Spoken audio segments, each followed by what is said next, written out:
দারিদ্র্য, ক্ষুধা, শিক্ষা, কর্মসংস্থান, শিল্প ও বৈষম্য কমানোর চ্যালেঞ্জে বাংলাদেশ। টেকসই উন্নয়ন নিশ্চিতে এই চ্যালেঞ্জে জয়ী হওয়ার বিকল্প নেই। এজন্য প্রয়োজন সমন্বিত প্রচেষ্টা।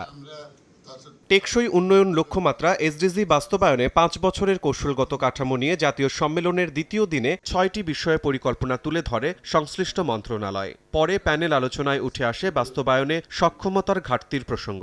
হাইজিন ম্যানেজমেন্ট যতক্ষণ না করতে পারবো ততক্ষণ দেখবেন এই মেয়েদের ড্রপ আউটটা বিশেষ করে মাধ্যমিকে অনেক বেশি হয়ে যায় এবং সেটা কিন্তু উচ্চ শিক্ষার পর্যায়ে। বাংলাদেশে কোনো সোশ্যাল প্রোটেকশন স্কিম নেই, যেগুলো আছে এগুলো সোশ্যাল সাপোর্ট, সেফটি। আমরা কিছু কিছু ক্ষেত্রে ৮০টা বলেন ৯০টা বলেন আমরা মানুষকে ২৫০০ বা ১০০ দিচ্ছি অথবা ফ্যামিলি কার্ড দিচ্ছি।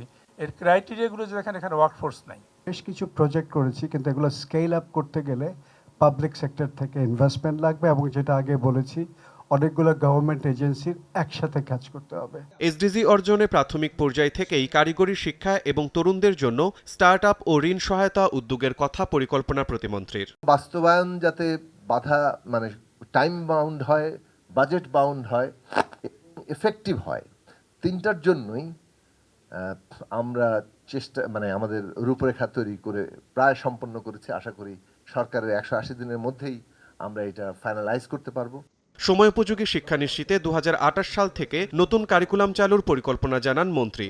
আমি অনেক দেশে যাই, এখনো যাই, কিন্তু আমাদের যে পুরনো শিক্ষা ব্যবস্থা এটা শুধু আমাদের দেশে আছে। It is brand made for Bangladesh and it's already producing from here.